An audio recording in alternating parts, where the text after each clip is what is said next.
નમસ્તે વિદ્યાર્થી મિત્રો, આપણે ધોરણ 8માં કાવ્ય એટલે કે આગળના વિડીયોમાં આપણે સંજ્ઞા વિશે ભણી ગયા, જેમાં મેં તમને સંજ્ઞાના 5 ટોપિક લખ્યા હતા કે સંજ્ઞા વ્યક્તિવાચક, જાતિવાચક, સમૂહવાચક, ભાવવાચક અને દ્રવ્યવાચક 5 હોય સંજ્ઞાના પ્રકાર. એમાંથી આપણે 2 પ્રકાર ભણી ગયા, વ્યક્તિવાચક સંજ્ઞા અને જાતિવાચક સંજ્ઞા. એકવાર જોઈ લઈએ ફરી કે વ્યક્તિવાચક કોને કહેવાય અને જાતિવાચક કોને. તો વ્યક્તિવાચક સંજ્ઞા એટલે કોઈ એક પદાર્થ કે વસ્તુ કે કોઈ સ્થાન વિશે વાત થઈ હોય, એવા કોઈ નામ આવ્યું હોય એને આપણે વ્યક્તિવાચક સંજ્ઞા કહીએ છીએ. જેમ કે પાટણ, મહેસાણા, અમદાવાદ, ભારત, આ બધા એક પોતાનું અલગથી નામ બતાવે છે એટલે આપણે એને વ્યક્તિવાચક સંજ્ઞા કહીએ છીએ. તો કે પણ જ્યારે જાતિવાચક સંજ્ઞા આનાથી જુદી હોય છે કે જે થોડો સમૂહ બતાવતું હોય છે, આખી જાતિ બતાવતું હોય છે કે પાટણ હોય, મહેસાણા હોય કે અમદાવાદ, આ બધા આપણે કહીશું શકીએ શહેર. તો એ શહેર એ બધા શહેરોની જાતિ બતાવે છે, માટે શહેર શબ્દ એ શું થયો? જાતિવાચક સંજ્ઞા. એવી જ રીતે નર્મદા, ગંગા, કાવેરી, આ બધી નદીઓના નામ છે.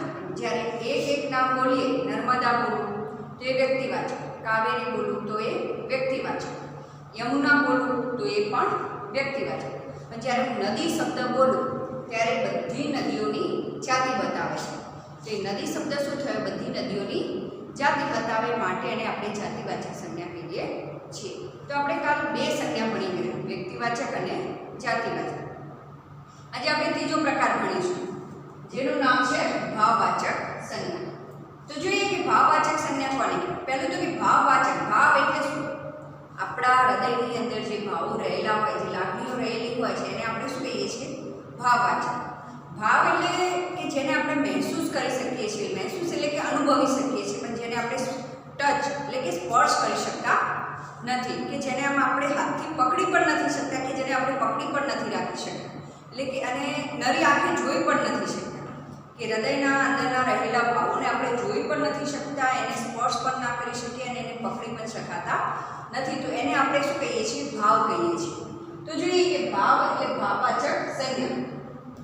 2 संज्ञा शब्द जो किसी अवस्था अथवा भाव का बोध कराते हैं उन्हें भाववाचक संज्ञा कहते हैं. શું કહ્યું છે? એ અવસ્થા, એ સંજ્ઞા શબ્દો જે કોઈ આપણી અવસ્થા હોય અથવા કોઈ આપણા હૃદયની અંદર રહેલા ભાવને વ્યક્ત કરતા હોય તો એને આપણે શું કહીએ છીએ? ભાવવાચક સંજ્ઞા.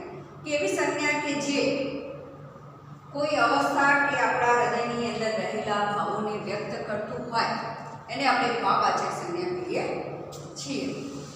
મેં તમને હાલ કહ્યું કે ભાવવાચક ભાવ કોને કહેવાય? કે જેને આપણે નરી આંખે જોઈ પણ નથી શકતા અને જેને સ્પર્શ એટલે કે પકડી પણ શકતા નથી. કે જેવી રીતે કહીએ કે સુખ અને દુઃખ. સુખ અને દુઃખ એ દરેક મનુષ્યના જીવનમાં આવતું હોય છે. તો દરેક મનુષ્યના જીવનમાં જ્યારે સુખ આવે છે તો માણસને આનંદ થાય છે, પણ જ્યારે દુઃખ આવે છે તો માણસ દુઃખી થઈ જાય છે. તો આ શું છે? સુખ અને દુઃખ એ આપણા હૃદયના ભાવો છે કે જેને આપણે અનુભવી શકીએ છીએ. કે આપણને દુઃખ થયું, આપણને કોઈ વાતથી દુઃખ થયું તો આપણને તકલીફ થાય છે, આંખમાંથી આંસુ નીકળે છે, પણ આપણને ઘણીવાર સારી વસ્તુ ફીલ થાય તો આપણે અંદરથી ખુશ થઈએ છીએ. એ શું છે? આપણા હૃદયના ભાવ છે. કે ભાવને આપણે પકડી ન શકીએ અને નરી આંખે જોઈ પણ ન શકીએ. જો ભાવોને આપણે પકડી શકતા હોય, જોઈ શકતા હોય તો દરેક માણસ સુખને પકડીને ઘરમાં રાખત અને દુઃખને પકડીને બહાર ફેંકી ન દે. પણ એટલા માટે જ એ હૃદયના માત્ર ભાવ જ છે કે જેને આપણે માત્ર ને માત્ર અનુભવી શકીએ છીએ અને સ્પર્શ કરી શકતા નથી અને જોઈ પણ શકાતા નથી. તો આપણે જોઈએ એના ઉદાહરણ એટલે વધારે ખ્યાલ આવશે કે ભાવવાચક સંજ્ઞા કોને કહેવાય. बचपन में गांधी जी बड़े शर्मीले बालक थे. અહીંયા મેં કહ્યું કે બચપન એટલે કે બાળપણમાં ગાંધીજી શર્મીલે બાલક હતા, એટલે કે એમને શરમ આવતી હતી. પણ જોઈએ કે બંનેમાં મેં 2 શબ્દની નીચે લીટી કરી છે, બચપન અને શર્મીલ. તો આ બંને શું છે? ભાવવાચક સંજ્ઞા. બચપન જતું રહ્યું, આપણે એને પકડી રાખી શક્યા ખરા? નહીં. તો એ આપણા હૃદયનો ભાવ હતો કે બચપનમાં જે આનંદ મળતો તો એ અત્યારે નથી મળતો. એ શું છે? બચપન એ આપણા હૃદયનો ભાવ છે. શરમ એ શું છે? કે આપણને કોઈ અચાનક આવી ગયું કે જે મહેમાનને આપણે ઓળખતા ના હોય અને અચાનક આપણને એમની શરમ આવી, તો એ શું કહેવાય? શરમ. એટલે કે એ આપણા પણ આપણા હૃદયના ભાવ જ છે. શરમ,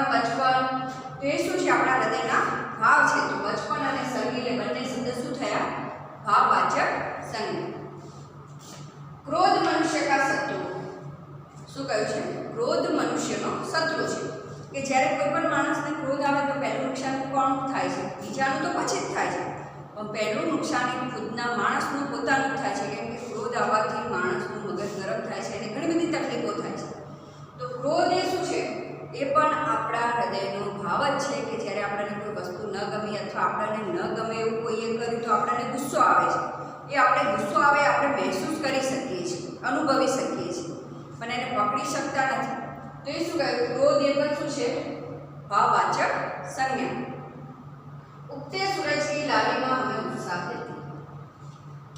લાલિમા એ શું છે? એક સૌંદર્ય છે કે આપણે ઉગતો સૂરજ, જ્યારે ઉગતો સૂરજ જોઈએ છે તો એનો એ લાલ રંગ દેખાતો હોય છે, જે જોઈને આપણને ખુશી થતી હોય છે.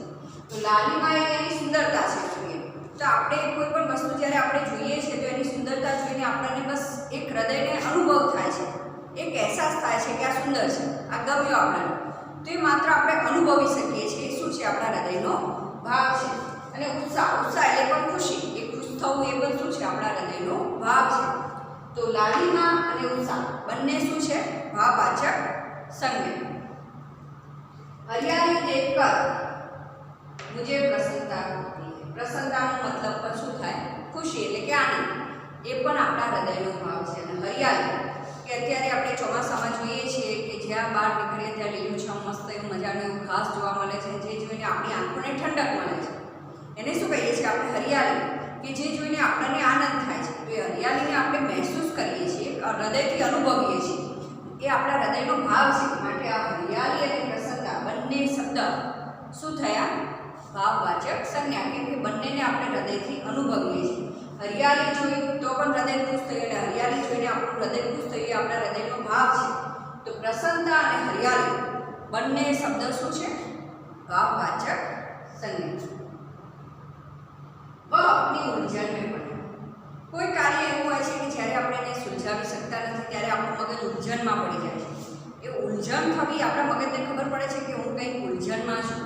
એ ઉલઝન થવી આપણને ખબર પડે છે. એ શું છે? આપણા હૃદયનો એક ભાવ છે કે આપણા હૃદયમાંથી આપણને ખબર પડે કે હું ઉલઝનમાં છું, પરિસ્થિતિ મારી બગડી છે, એમ કે મને ગમતું નથી. તો એ શું કહેવાય છે? કે ઉલઝન એ પણ આપણે હૃદયથી અનુભવેલો એક ભાવ છે. એટલા માટે ઉલઝન શબ્દ પર શું છે? ભાવવાચક સંજ્ઞા. નૂરે ને વકીલ સે પ્રેમ. કે નૂરે એટલે આપણે ઈદગાહવાળા પાઠમાં ભણી ગયા કે નૂરે વકીલ ખરીદ્યો તો એને વકીલ ગમતો હતો. તો વકીલ સે પ્રેમ है.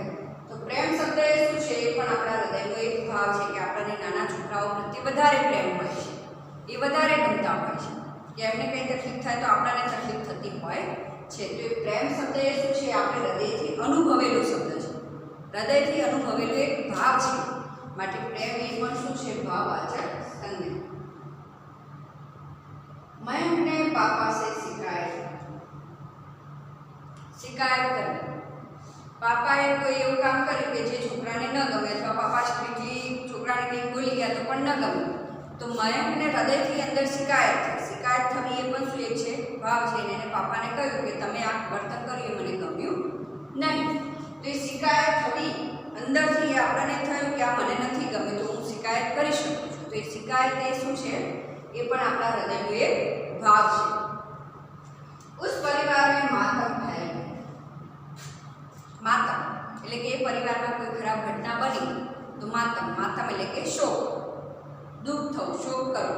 તો શોક એટલે કે માતમ ફેલ ગયો એટલે કે શોક ફેલાઈ ગયો. તો માતમ શબ્દ એ શું છે? એટલે એનો અર્થ થાય દુઃખ થાય. તો એ પણ શું છે? આપણે હૃદયથી અનુભવેલો એક ભાવ છે કે મને દુઃખ થયું, મને તકલીફ થઈ. તો માતમ એ પણ ભાવવાચક સંજ્ઞા છે. તો આપણે આટલા વાક્યોની અંદર જોયું કે બચપન, શર્મિલે, ક્રોધ, લાલિમા, ઉત્સાહ, હરિયાળી, પ્રસન્નતા, ઉલઝન, પ્રેમ, શિકાયત, માતમ. આ બધા શબ્દો આપણને શું સૂચવે છે? સુખ, દુઃખ. બધા શબ્દો આપણને એ સૂચવે છે કે ભાવ છે, આપણા હૃદયમાં રહેલા ભાવ છે. માટે આપણે એને શું કહીએ છીએ? ભાવવાચક સંજ્ઞા. તો આપણને મિત્રો ભાવવાચક સંજ્ઞામાં ખ્યાલ આવી ગયો છે કે હૃદયમાં રહેલા ભાવ હોય એને આપણે ભાવવાચક સંજ્ઞા કહીએ છીએ કે જે ભાવોને આપણે સ્પર્શ પણ નથી કરી શકતા અને નરી આંખે જોઈ પણ શકતા નથી, માત્ર ને માત્ર આપણે હૃદયથી એને અનુભવી શકીએ છીએ, એટલે આપણે એને ભાવવાચક સંજ્ઞા કહીએ છીએ. હવે એના પછીની સંજ્ઞા જોઈએ તો કે દ્રવ્યવાચક સંજ્ઞા. તો હવે દ્રવ્યવાચક સંજ્ઞા કોને કહેવાય છે? તો જોઈએ, वे शब्द जो किसी द्रव्य अथवा पदार्थ का बोध कराते हैं उन्हें द्रव्यवाचक संज्ञा कहते हैं. શું કહ્યું છે? એ શબ્દ કે જે કોઈ દ્રવ્ય હોય અથવા કોઈ પદાર્થનો બોધ કરાવતું હોય. દ્રવ્ય એટલે આપણને ખ્યાલ આવે છે કે દ્રવ્ય એટલે આપણે પ્રવાહી પણ કહી શકીએ, દ્રવ્યને આપણે પ્રવાહી કહીએ છીએ. તો કે કોઈ પદાર્થ અથવા દ્રવ્યનો બોધ કરાવતું હોય એને આપણે દ્રવ્યવાચક સંજ્ઞા કહીએ છીએ. તો હવે જોઈએ કે દ્રવ્યવાચક સંજ્ઞા કોને કહેવાય. પહેલું તો કે ખાવા પીવાની વસ્તુ બધી દ્રવ્યવાચક સંજ્ઞામાં આવે, કે ચાવલ, ઘી, દૂધ, મક્ખન, દાળ, દહીં, છાશ, આ બધી જ વસ્તુ, બાજરા, રાયડા, ઘઉં, બધી જ ખેતરમાં ઉગતી પણ બધી જ વસ્તુ અને ખાવા પીવાની પણ બધી જ વસ્તુને આપણે શું કહીએ છીએ? દ્રવ્યવાચક સંજ્ઞા. એ ઉપરાંત કોઈ પણ ધાતુ, સોનું, ચાંદી, પ્લેટિનિયમ, તાંબુ, લોખંડ, એલ્યુમિનિયમ, કોઈ પણ ધાતુને પણ શું કહી શકાય છે? દ્રવ્યવાચક સંજ્ઞા. કેમ કે ધાતુને પીગળવામાં આવે છે, તો એ ધાતુને પણ શું કહીએ છીએ? દ્રવ્યવાચક સંજ્ઞા. તો શું કહે છે? ખાવા પીવાની વસ્તુ અને કોઈ પણ ધાતુ હોય અને ખેતરમાં ઉગતી કોઈ પણ વસ્તુને આપણે શું કહીએ છીએ? દ્રવ્યવાચક સંજ્ઞા. તો જોઈએ, સોના કિંમતી ધાતુ है. ઉદાહરણ જોઈએ, મેં કહ્યું હાલ કે કોઈ પણ પ્રકારની ધાતુ હોય તો એને આપણે દ્રવ્યવાચક સંજ્ઞા કહીએ છીએ. પછી ગમે તે ધાતુ હોય, તાંબુ હોય, પિત્તળ હોય, કાંસુ હોય, ગમે તે. તો અહીંયા શું કહે છે? સોના કિંમતી ધાતુ है. તો સોનું એ શું થયું? એક ધાતુ છે, માટે સોનું એ શું થયું? દ્રવ્યવાચક संज्ञा. बीजू उदाहरण જોઈએ કે राजस्थान में बाजरा प्रमुख फसल. શું કહ્યું? राजस्थान में बाजरा प्रमुख फसल है. प्रमुख એટલે મુખ્ય, ફસલ એટલે પાક, અને બાજરા એટલે આપણે જેને બાજરી કહીએ છીએ, એટલે કે રાજસ્થાનમાં એ બાજરી એ મુખ્ય ફસલ છે. તો શું કહ્યું છે? મેં હાલ તમને કહ્યું કે ખાવા પીવાની વસ્તુ કે ખેતરમાં ઉગતી કોઈ પણ વસ્તુ, રૂ હોય, કપાસ હોય, બાજરા હોય, એરંડા હોય કે રાયડા હોય કે ગમે તે વસ્તુ, ખેતરમાં ઉગતી દરેક વસ્તુને પણ આપણે શું કહીએ છીએ? દ્રવ્યવાચક સંજ્ઞા. તો બાજરી यानी कि बाजरा शब्द એ પણ શું છે? દ્રવ્યવાચક संज्ञा. तीसरा उदाहरण જોઈએ, यह वही देश है जहां दूध की नदियां बहती हैं. પીવામાં લિક્વિડ, કોઈ પણ પ્રકારનું લિક્વિડ હોય એને પણ આપણે શું કહીએ છીએ? દ્રવ્યવાચક સંજ્ઞા. તો દૂધ એ પણ શું શામાં આવે છે? પ્રવાહીમાં આવે છે. તો શું કહ્યું છે? આ એ દેશ છે કે જ્યાં દૂધની નદીઓ વહેતી હતી, કે જ્યાં દૂધ વધારે પ્રમાણમાં જોવા મળતું હતું. તો દૂધ શબ્દ એ શું છે? દ્રવ્યવાચક સંજ્ઞા. કે પીવામાં આવતી કોઈ પણ વસ્તુ એટલે કે પ્રવાહી, કોઈ પણ પ્રવાહીને આપણે શું કહીએ છીએ? દ્રવ્યવાચક સંજ્ઞા. માને ચાંદીની પાયલ. શું કહ્યું છે? ચાંદી. મેં હાલ તમને કહ્યું કે કોઈ પણ પ્રકારની ધાતુ એ દ્રવ્યવાચક સંજ્ઞા છે. તો અહીંયા ચાંદી એ શું છે? એ પણ એક ધાતુ જ છે. તો ચાંદી, તો માએ ચાંદીની પાયલ ખરીદી. પાયલ એટલે ઝાંઝી. તો પાયલ, ચાંદી એ શું છે? દ્રવ્યવાચક संज्ञा. रुई की रजाई का मुकाबला कंबल नहीं कर सकता. रुई એટલે ખેતરમાં ઉગતો જે કપાસ હોય, કપાસની અંદરથી જે આપણે રૂ કાઢીએ છીએ એને શું કહેવાય છે? રૂઈ. એ રૂમાંથી બનાવેલી રજાઈ એટલે કે ગરમ રજાઈ જે આપણે શિયાળામાં ઓઢીએ છીએ, તો એનો મુકાબલો એટલે કે એનો સામનો કંબલ એટલે કે રૂડવાનો કામડો, ધાબળો જે કહીએ, એનો સામનો ના કરી શકે. એટલે કે રૂ જેટલી ઠંડી રોકે છે, રૂની રજાઈ જેટલી ઠંડી રોકે છે એટલી ઠંડી કામડો રોકી શકે નહીં. તો મેં તમને શું કહ્યું કે ખેતરમાં ઉગતી કોઈ પણ વસ્તુને આપણે શું કહીએ છીએ? દ્રવ્યવાચક સંજ્ઞા. તો રૂ પણ શેમાં થાય છે? ખેતરની અંદર. તો રૂઈ શબ્દ એ પણ શું છે? દ્રવ્યવાચક संज्ञा. आज के जीवन शैली में घी किसे बसता है? घी પણ શું છે? પ્રવાહી છે, માટે શું છે? દ્રવ્યવાચક સંજ્ઞા. કે આજના જીવન શૈલીમાં ઘી કોને બચે છે? ઘી એટલું ભારે ખોરાક છે કે આપણે એમ કહીએ કે ઘી કોઈને પચતું નથી. તો ઘી શું છે? એ પ્રવાહી છે. માટે ઘી, દૂધ, માખણ બધી જ વસ્તુ એ દ્રવ્યવાચક સંજ્ઞામાં આવે છે. કેમ કે બધી વસ્તુ ખાવા પીવામાં જે ઉપયોગ થાય છે એને આપણે દ્રવ્યવાચક સંજ્ઞા કહીએ છીએ. દક્ષિણ ભારતમાં સર્વાધિક ચાવલ ખાયા જતા है. સર્વાધિક એટલે સર્વથી વધારે એટલે કે સૌથી વધારે બીજા ખોરાક કરતા દક્ષિણ ભારતની અંદર સૌથી વધારે ચાવલ એટલે કે આપણે જેને ચોખા કહીએ છીએ, ભાત, એ સૌથી વધારે ખાવામાં આવે છે. એટલે મેં હાલ જ કહ્યું કે તમને કે ખાવા પીવાની વસ્તુ હોય અને આપણે દ્રવ્યવાચક સંજ્ઞા કહીએ છીએ. જેવી રીતે કે ઘી, દૂધ, ભાત, ચાવલ આ બધી ખાવા પીવાની વસ્તુ છે. માટે ચાવલ એ શું છે? દ્રવ્યવાચક સંજ્ઞા. તો વિદ્યાર્થી મિત્રો આપણને દ્રવ્યવાચક સંજ્ઞામાં પણ ખ્યાલ આવ્યો હશે કે ખાવા પીવાની કોઈ પણ વસ્તુ હોય, ખેતરમાં ઉગતી કોઈ પણ વસ્તુ હોય કે કોઈ પણ પ્રકારનું પ્રવાહી તો આપણે એને શું કહીએ છીએ? દ્રવ્યવાચક સંજ્ઞા. અને બીજી વસ્તુ કે કોઈ પણ પ્રકારના ધાતુને પણ આપણે દ્રવ્યવાચક, કે ચાંદી હોય, સોનું હોય કે પ્લેટિનિયમ હોય કે તાંબુ હોય કે કાંસુ હોય કે ગમે તે પણ કોઈ પણ પ્રકારના ધાતુને, ખાવા પીવાની વસ્તુને, ખેતરમાં ઉગતી કોઈ પણ વસ્તુને આ બધાને આપણે શું કહીએ છીએ? દ્રવ્યવાચક સંજ્ઞા. હવે પાંચમી સંજ્ઞા ભણીશું, સમૂહવાચક સંજ્ઞા. સમૂહ પરથી જ આપણને ખ્યાલ આવી જાય કે સમૂહ એટલે બધા ભેગા થાય અને આપણે શું કહીએ છીએ? સમૂહ. આપણે કહીએ છીએ કે સમૂહ લગ્ન. સમૂહ લગ્ન કેમ કહેવામાં આવે છે? જ્યાં બધાના ભેગા લગ્ન થતા હોય, જ્યાં બધા લોકો સમાજના અમુક વરઘડિયાના ભેગા લગ્ન થતા હોય માટે એને આપણે સમૂહ લગ્ન કહીએ છીએ. સમૂહ એટલે બધા સાથે હોય એને કહેવાય સમૂહ. तो શું કહે છે? वे शब्द जो किसी समूह का बोध कराते हैं उन्हें समूहवाचक संज्ञा कहते हैं. શું કહે છે? એવા શબ્દો કે જે કોઈ સમૂહનો બોધ કરાવતું હોય એને આપણે સમૂહવાચક સંજ્ઞા કહીએ છીએ. તો જોઈએ શું કહ્યું છે? ભીड़ में तो अधिक सजग रहना चाहिए. હવે જોઈએ કે સમૂહવાચક શબ્દ કોને કહેવાય છે? કે જે આખો સમૂહ બતાવતો હોય એને આપણે સમૂહવાચક શબ્દ કહીએ છીએ.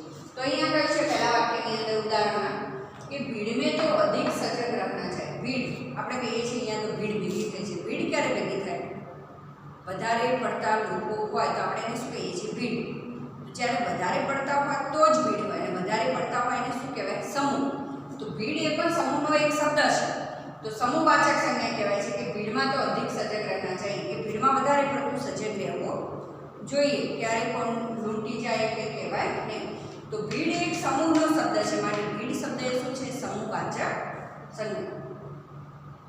झुंड में चलना भेड़ का काम है. भेड़ भेड़ કોને? ઘેટું એટલે ભેડ. ભેટાને આપણે ભેડ કહીએ છીએ. આપણે કહીએ છીએ જોઈએ આપણે ઘેટાનો સમૂહ જતો આપણે જોયો હશે કે જ્યારે એક ઘેટું જતું હોય ત્યારે એની પાછળ બધા ઘેટા મોઢું નીચું રાખીને જતા હોય. એવું કહેવાય છે કે ઘેટાના પ્રવાહને આપણે બીજું નામ આપ્યું છે ગાડરિયો પ્રવાહ. કેમ કે એક ઘેટું કૂવામાં પડે તો એની પાછળ બધા ઘેટા કૂવામાં પડતા હોય છે. કે એટલા માટે કેમ કે ઘેટું એમ નીચું મોઢું કરીને ચાલતું હોય. એક ચાલે એની સાથે બીજું, બીજા સાથે પાછળ ત્રીજું, ત્રીજા પાછળ ચોથું. એટલે એક કૂવા પડે તો બીજું પડે, બીજા પાછળ ત્રીજું પડે, એમ કરીને બધા પડે. એટલે એને ગાડરિયો પ્રવાહ કહેવાય છે. તો શું? ઝુંડ में चलना भेड़ का काम. ઘેટું હંમેશા ઝુંડમાં જ ચાલે, ક્યારે એકલું ચાલે નહીં. એટલે ઝુંડ એ પણ એક સમૂહ બતાવે છે કે ભેગું હોવું એને ઝુંડ કહેવાય. તો ઘેટા હંમેશા ઝુંડમાં ચાલતા હોય. सेना ने सदैव सीमा को सुरक्षित रखा. सीमा सेना. सेना એટલે એક આખો સમૂહ. સેના એટલે કે પછી પોલીસની સેના હોય કે ફોજીની સેના હોય કે ગમે તે સેના હોય પછી એને સેના કહેવાય. સેના એટલે કે સમૂહ. એટલે કે સેનાએ હંમેશા સીમાને કે સીમા ઉપર ગોઠવેલા સૈનિકોએ સીમાને સુરક્ષિત રાખ્યા છે. તો એ શું કહેવાય છે? એક સેના. સેના કોની હોય છે? બધા પોલીસની કે ગમે તેની. પણ સેના એક સમૂહ બતાવતો હોય છે. માટે સેના શબ્દ એ પણ શું છે? સમૂહવાચક સંજ્ઞા. मेरी कक्षा में 40 बच्चे. कक्षा यानी कि धोरण, वर्ग. तो મારા ધોરણની અંદર, મારા વર્ગની અંદર 40 વિદ્યાર્થી છે. તો એ આખો એક સમૂહ બતાવે છે કે એક કક્ષા, એક ધોરણ, બે ધોરણ, ત્રણ ધોરણ. એ પહેલા ધોરણમાં 40 છે, બીજામાં 50 છે, ત્રીજા ધોરણમાં 70 છે. આવી રીતે એક સમૂહ બતાવે છે. ધોરણ એ શું બતાવે છે? કે બધા વિદ્યાર્થીઓ ત્યાં ભેગા રહે છે. માટે એક શું બતાવે છે? સમૂહ બતાવે છે. તો કક્ષા એ શું બતાવે છે? એક આખો સમૂહ બતાવે છે. માટે કક્ષા શબ્દ એ શું થયો? સમૂહવાચક સંજ્ઞા. મેરા પરિવાર ही मेरा संसार. પરિવાર પણ એક વ્યક્તિ હોય એને પરિવાર કહી શકાય? ના. બે હોય કે બેથી વધારે હોય એને પરિવાર, કે પોતાના કુટુંબમાં જેટલા પણ સભ્યો હોય એ કુટુંબનો પરિવાર કહેવાય છે. તો પરિવાર પણ શું બતાવે છે? એક સમૂહ બતાવે છે. શું બતાવે છે? સમૂહ. તો પરિવાર શબ્દ પણ શું થયો? સમૂહવાચક સંજ્ઞા. સંસાર. સંસાર એ પણ શું બતાવે છે? સમૂહ. કે આપણે જ્યારે કોઈ વાત કરીએ છીએ તો કે આખા સંસાર, જેવી રીતે કે આ કોરોના ફેલાઈ ગયો, કોઈ એક દેશમાં નથી ફેલાયો, આખા સંસારમાં. એટલે મેં ક્યારે કહ્યું કે બધા દેશની અંદર ફેલાવાનું છે, એટલે કે આખા સંસાર. તો સંસાર શબ્દ એ શું બતાવે? બધા દેશોનો સમૂહ બતાવે આ વાક્યની અંદર. તો સંસાર એ શું છે? એક સમૂહ બતાવે છે. માટે સંસાર શબ્દ, પરિવાર શબ્દ એને પણ આપણે શું કહીએ છીએ? સમૂહવાચક સંજ્ઞા. તો આપણને ખ્યાલ આવી ગયો કે સમૂહવાચક સંજ્ઞા કોને કહેવાય છે? કે જે આખો ભીડ બતાવતો હોય, એક આખો સમૂહ બતાવતો હોય ને આપણે સમૂહવાચક સંજ્ઞા કહીએ છીએ.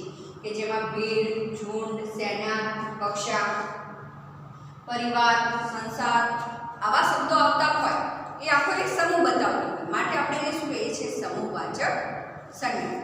તો આપણે આજે ભણેલી 3 સંજ્ઞામાં ખ્યાલ આવ્યો છે. પહેલી તો કે ભાવવાચક સંજ્ઞા, કે જેમાં હૃદયના ભાવ રહેલા હોય એવા શબ્દોને આપણે ભાવવાચક સંજ્ઞા કહીએ છીએ. બીજું ભણી ગયા કે દ્રવ્યવાચક સંજ્ઞા, કે દ્રવ્યવાચક સંજ્ઞામાં મેં તમને કહ્યું કે ખાવા પીવાની વસ્તુ હોય, ખેતરમાં ઉગતી કોઈ પણ વસ્તુ હોય, કોઈ પણ પ્રવાહી હોય કે કોઈ પણ પ્રકારનું ધાતુ હોય તો આપણે એને દ્રવ્યવાચક સંજ્ઞા કહીએ છીએ. અને સમૂહવાચક, કે જે કોઈ પણ વસ્તુનો સમૂહ બતાવતો હોય એવા શબ્દોને આપણે શું કહીએ છીએ? સમૂહવાચક સંજ્ઞા. આગળ આપણે કુલ બીજી 2 સંજ્ઞા ભણી ગયા, વ્યક્તિવાચક અને જાતિવાચક. એમ કુલ 5 સંજ્ઞા ભણ્યા: વ્યક્તિવાચક, જાતિવાચક, ભાવવાચક, દ્રવ્યવાચક અને સમૂહવાચક. હવે આના પછી આપણે સર્વનામ પણ ગમે ત્યારે ભણીશું, વ્યાકરણમાં અવ્યય પણ ભણીશું. પણ જ્યારે આ બધાના નિયમો ભેગા થશે ત્યારે બધાના નિયમો ભેગા થઈ જતા હોય છે, સર્વનામ, અવ્યય કે સંજ્ઞા. તો અમુક ટાઈમે અમુક ટ્રીક અપનાવી જોઈતી હોય છે કે આપણે કઈ રીતે અમુકના નિયમો યાદ રાખવા જોઈએ. તો આપણે જોઈએ કે સંજ્ઞાના નિયમ કઈ રીતે યાદ રાખી શકાય. તો પહેલો તો સંજ્ઞાનો નિયમ કયો આવે છે? કે વ્યક્તિવાચક, વ્યક્તિ. બીજો નિયમ કયો આવે છે? કે જાતિવાચક. તો શું કહ્યું છે? કે વ્યક્તિ દરેક પ્રકારની જાતિનો વ્યક્તિ હોય તો એ રીતે રાખવાનું કે દરેક વ્યક્તિની પોતાની એક જાતિ હોય. તો વ્યક્તિ છે સાથે જાતિ પણ છે. હવે ભાવ, ભાવવાચક સંજ્ઞા, તો કે દરેક વ્યક્તિના હૃદયમાં ભાવ પણ રહેલા હોય છે. દરેક જાતિના વ્યક્તિના હૃદયમાં ભાવ રહેલા હોય છે. તો વ્યક્તિ આવી ગયું, જાતિ આવી ગયું અને ભાવ પણ આવી ગયો, એટલે કે વ્યક્તિવાચક સંજ્ઞા, જાતિવાચક સંજ્ઞા અને ભાવવાચક સંજ્ઞા. ચોથી છે કે દ્રવ્યવાચક. દ્રવ્ય એટલે કે ખાવા પીવાની વસ્તુ કે કોઈ ધાતુ. તો દરેક માણસને ખાવા પીવા પણ જોઈતું હોય છે. તો દરેક માણસ એટલે કે દરેક વ્યક્તિને ખાવા પીવા પણ જોઈતું હોય છે. એટલે દ્રવ્ય આવી ગયું. ચોથો નિયમ પ્રમાણે યાદ રાખીએ દ્રવ્ય પણ આવી ગયું. અને 5મો નિયમ છે કે સમૂહ. દરેક વ્યક્તિ એક સમૂહની અંદર કાયમ માટે રહેતો હોય છે. કોઈ વાર એકલો હોય પણ એને કાયમ રહેવા માટે સમૂહ એટલે કે પરિવાર તો જોતો હોય, સંસાર પણ જોતા હોય, મિત્રો પણ જોતા હોય, તો સમૂહની અંદર રહેતો હોય. તો વ્યક્તિને આપણે સંજ્ઞાને યાદ રાખવાની આ ટ્રીક અપનાવવાની કે દરેક વ્યક્તિ દરેક જાતિનો હોય છે, જુદી જુદી. એની દરેક વ્યક્તિના હૃદયમાં ભાવ રહેલા હોય છે એટલે ભાવવાચક સંજ્ઞા. દરેક વ્યક્તિને ખાવા પીવા માટે વસ્તુ જોઈતી હોય છે માટે દ્રવ્યવાચક સંજ્ઞા. અને દરેક વ્યક્તિ સમૂહમાં રહેતો હોય છે માટે આપણે એને સમૂહવાચક સંજ્ઞા કહીએ છીએ. તો 5 સંજ્ઞાને આ રીતે યાદ રાખવાની: વ્યક્તિવાચક સંજ્ઞા, જાતિવાચક સંજ્ઞા, ભાવવાચક સંજ્ઞા, દ્રવ્યવાચક સંજ્ઞા અને સમૂહવાચક સંજ્ઞા. તો આજે આપણો સંજ્ઞાનો ટોપિક આપણો આટલે પૂરો થાય છે. તો તમને આ સંજ્ઞાની અંદર ખ્યાલ આવી ગયો હશે. હવે પછીનું આગળનો અભ્યાસ આપણે આગળના વિડીયોમાં કરીશું. જય હિન્દ, જય ભારત.